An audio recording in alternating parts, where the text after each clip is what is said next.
జర్మనీలో బెవేరియన్ అనే టౌన్లో ఒక చర్చిలో నిన్న వింతైనటువంటి కార్యక్రమం జరిగింది. ఆ జరగటం నేను చూసినప్పుడు ఆశ్చర్యపోవటం నేను మాత్రమే కాదు, ప్రపంచమంతా కూడా ఆశ్చర్యపోయి దాన్ని బైబిల్లోకి వచ్చి ధ్యానం చేసినప్పుడు ఈ విషయాలు తెలిసాయి. ఒక్క పాయింట్ కూడా మీరు మిస్ అవ్వకుండా జాగ్రత్తగా వినాలి. ఆర్టిఫిషియల్ ఇంటెలిజెన్సీ ఏఐ రోబో నిన్న చర్చిలో ఒక సేవకుడిగా, ఒక లార్డ్ సర్వెంట్గా, ఒక సంఘ కాపరిగా ఉండి ఆరాధన నడిపించింది. ఆ ఆరాధన జర్మనీలోని బెవేరియన్ టౌన్లో ఈ విషయం జరిగింది. దానికి 300 మంది ఆరాధనకు అటెండ్ అయ్యారు. రోబో వచ్చి ఆరాధన నడిపించింది. వాళ్ళు ఏమంటారంటే ఇదే ఫ్యూచర్లో జరగబోయేటువంటి, ఇంకా ప్రపంచం మొత్తం అన్ని దేశాల్లో కూడా ఈ రోబోట్ ఆరాధనే ఇంప్లిమెంట్ అవబోతుందని చెప్తున్నారు. ఇదే ఫ్యూచర్ వర్షిప్ అని చెప్తున్నారు. దీన్ని త్వరలో భవిష్యత్తులో అందరూ ప్రపంచమంతా ఫాలో అవుతారని చెప్తున్నారు. రాబోయే రోజుల్లో part of the life, part of the society అని ఈ మాటలు వాళ్ళు చెప్తుంటే నేను మాత్రం చాలా అదిరిపోయి ఆశ్చర్యపోయాను. అంత మాత్రమేం కాదు, ఆ ఆరాధన అయిపోయిన తర్వాత ఆరాధనలో పాల్గొన్న వాళ్ళు చెప్పినటువంటి మాటలు చాలా ఆశ్చర్యం వేసినాయి. ఎలా ఉన్నాయో చూడండి. ఆరాధనలో పాల్గొన్న వారు ఇచ్చిన సాక్ష్యం ఒక ఆయన చెప్పింది ఏంటంటే తెలుసా, ఎమోషనల్ ఫీలింగ్ లేదు. అక్కడ ఒక సేవకుడు ఉన్నాడు, మేము గొర్రెలము, మేము విశ్వాసులము, సేవకుడికి గొర్రెలకి రిలేషన్ అంటే ఎమోషనల్ ఫీలింగ్ లేదు అని చెప్పాడు ఒక ఆయన. ఇది ఎంతైనా నిజము. ఇది రోబోట్ ఆరాధన. ఇప్పుడు దీని యొక్క పుట్టు పూర్వోత్తరాలు టక్క టక్క చెప్పే ముందు, ఇది రోబోట్ వచ్చింది. రోబోట్ మనుషుల కంటే సూపర్గా మాట్లాడిద్ది, యాక్టింగ్ చేసిద్ది, టాకింగ్ చేసిద్ది, జ్ఞాపకశక్తి ఉంటుంది, నిలబడిద్ది చర్చిలో. ఇక పాస్టర్ గారు ఉండరు.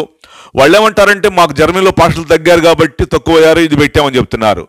కాదు, అంత్య దినాలలో ఇది రావాలి, అందుకే వచ్చింది.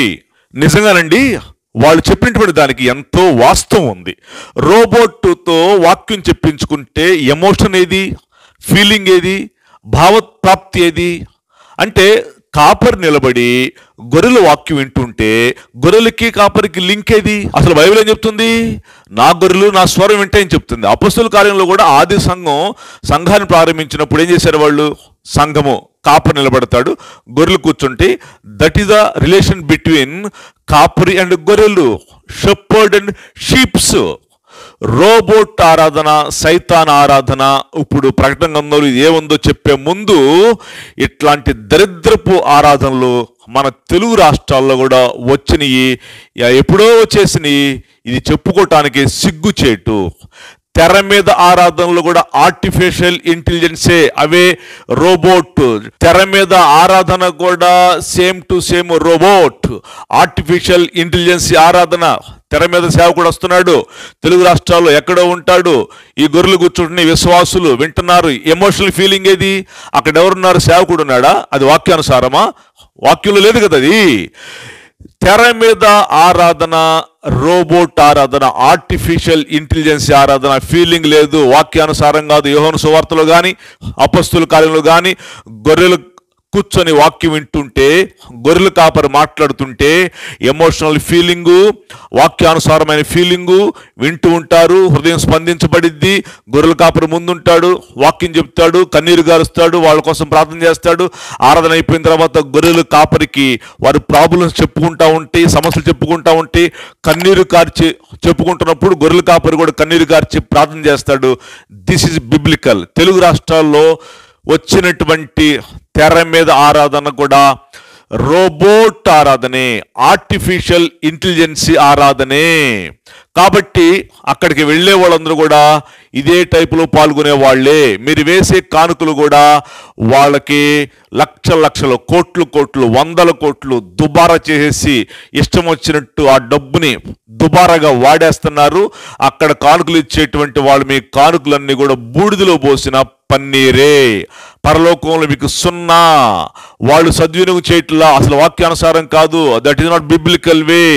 దీనిని బట్టి తెలుగు రాష్ట్రాల్లో భయంకరమైన విపత్తులు చేసేసి, పాస్టర్లు గొడవలు చేసేసి, చాలా సంఘాల్లో వాళ్ళు ఈ పాస్టర్ గారు కష్టపడి ఒక 25 ఏళ్ళు కష్టపడి ఒక 200 గొర్రెలను పోగు చేసి రక్షణలోకి తీసుకొచ్చి బల్లిచ్చి 30 ఏళ్ళు పట్టింది. వాళ్ళ గృహాల చుట్టూ తిరిగి, వాళ్ళ హాస్పిటల్కి వెళ్ళి ప్రార్థన చేసి కన్నీరు గార్చి ఇవన్నీ పోయినాయి. పెట్టేస్తున్నారు.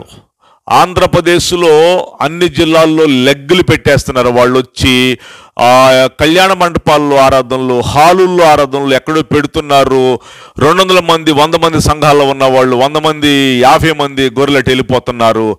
అది వాక్యానుసారం కాదు. ఆ కాపరి దగ్గరికి వెళ్ళేటువంటి లక్షల మంది ఆ కాపరి కన్నా వాళ్ళు కాదు. ఇది వాక్యానుసారం కాదు. తెర మీద ఆరాధన ఈజ్ లైక్ ఈ ఆర్టిఫిషియల్ ఇంటెలిజెన్సీ రోబోట్ వచ్చేసింది జర్మనీలో. తెలుగు రాష్ట్రాల్లో ఎప్పుడో వచ్చేసింది సార్.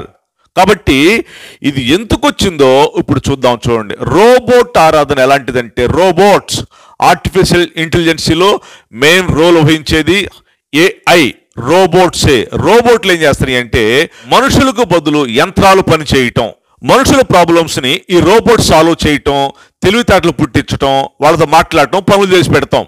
ఆర్టిఫిషియల్ ఇంటెలిజెన్స్ అనే పేరు ఫస్ట్ 1956లో స్టార్ట్ అయింది. అప్పుడే మాట్లాడే కంప్యూటర్ కనిపెట్టారు.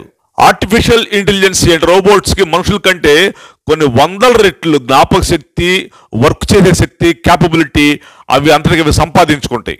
రోబోట్ అస్సలు మర్చిపోదు, దానికి మతిమరుపు లేదు. మనుషుల కన్నా మతిమరుపు ఉంటుంది కానీ వదిలేస్తారు, కానీ అవి గుర్తుపెట్టుకొని మరీ పగ తీర్చుకుంటాయి. కావాలంటే మీరు గూగుల్లో ఏఐ రోబోట్ అని కొట్టండి, ఏమొచ్చి తెలుసా? I will destroy the world అని వచ్చింది. రోబోట్లు పనిచేస్తున్నాయి, ఆర్టిఫిషియల్ ఇంటెలిజెన్స్ మేము భలే వాడుకుంటున్నాంలే అనుకుంటున్నారు. వాటితో చాలా పెద్ద ప్రమాదం. మనిషికి అసలైనటువంటి శత్రువు రోబోట్స్, ఆర్టిఫిషియల్ ఇంటెలిజెన్సీ.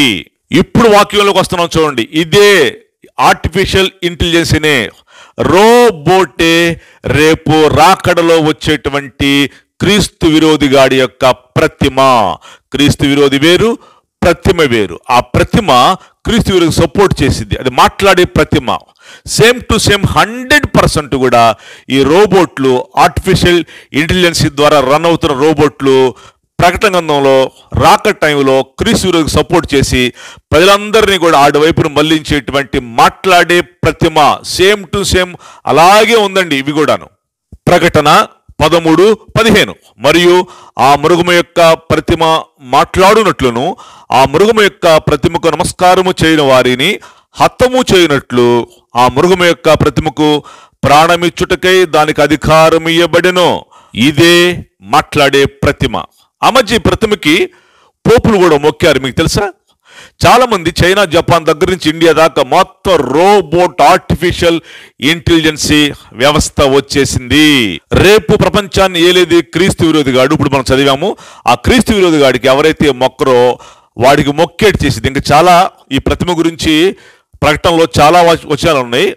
ప్రతిమ ఏం చేసిద్దంటే క్రీస్తు విరోధిగాడికి విడవబడిన వాళ్ళందరూ మొక్కేటి చేసిద్ది. మొక్కకపోతే చంపిద్ది, 666 ముద్ర వేయించుకోకపోతే చంపిద్ది. ఇది ప్రతిమ. ఇప్పుడున్నటువంటి రోబోట్స్, ఆర్టిఫిషియల్ ఇంటెలిజెన్స్ ద్వారా వచ్చిన రోబోట్స్ సేమ్ టు సేమ్ ఆ ప్రతిమనే పోలి ఉన్నాయి. 100% ఇవే అవ్వచ్చు. మాట్లాడుతున్నాయి ఇవి, టాకింగ్, మెమరీ. అంత్య దినాల్లో సూచనలు శరవేగంగా జరుగుతున్నాయి. నీ కళ్ళ ముందుకు వచ్చి చూపించుడు, నాయనా ఇదిగో రేపు రాబోతున్నటువంటి ప్రతిమ ఇదే నాయనా, ఒకసారి చూడు, నువ్వు ఒకవేళ కాదనుకుంటామేమో ఇదే అని యేసుప్రభు వచ్చి నీ కళ్ళ ముందు నిలబెట్టి చెప్పడం. జ్ఞానముతో, వాక్యముతో దాన్ని గమనించాలి, సిద్ధపడాలా. ఈ గుర్తులు మనకు రాకడ దగ్గర పడుతున్నాయి, గుర్తు చేస్తున్నాయి. బ్రతికి ఉన్నాం కాబట్టి ఇవన్నీ మనం చూస్తున్నాం, ధ్యానిస్తున్నాం, వాక్యంతో టాలీ చేస్తున్నాము. నీకు తీసుకొచ్చి ఇదే అని నీ ముందు పెట్టి నొక్కి నెట్టి చెప్పడేసు ప్రభు వచ్చేస్తున్నాయి 1 by 1 పరంపర. ఇవన్నీ ఇప్పుడు మనకి ఏం గుర్తు చేస్తున్నాయి అంటే భయము, భక్తి పెరిగి సిద్ధపాటు కలిగి భయభక్తులతో రాకడకి సిద్ధపాటు చేయటానికి ఇవన్నీ మనకి ముందే వచ్చేసి మన కళ్ళ ముందుకు వస్తున్నాయి. మనం బతుకున్నాం కాబట్టి ఇవన్నీ చూస్తున్నాం, ధ్యానం చేస్తున్నాం, చెప్పుకుంటున్నాం. రేపు సంఘం పైకి ఎత్తబడిన తర్వాత ఈ లోకంలో చెప్పుకోవటానికి, ధ్యానించడానికి సంఘాలు ఉండవు, మనం ఎవరు ఉండం, ఎత్తబడిపోతాం. కాబట్టి ఈ విషయాలను ఆలోచించి ఇవన్నీ ఎట్లా 1 by 1 పరంపర వస్తుందో ధ్యానించి ఇప్పుడు మనం ఏం చేయాలి?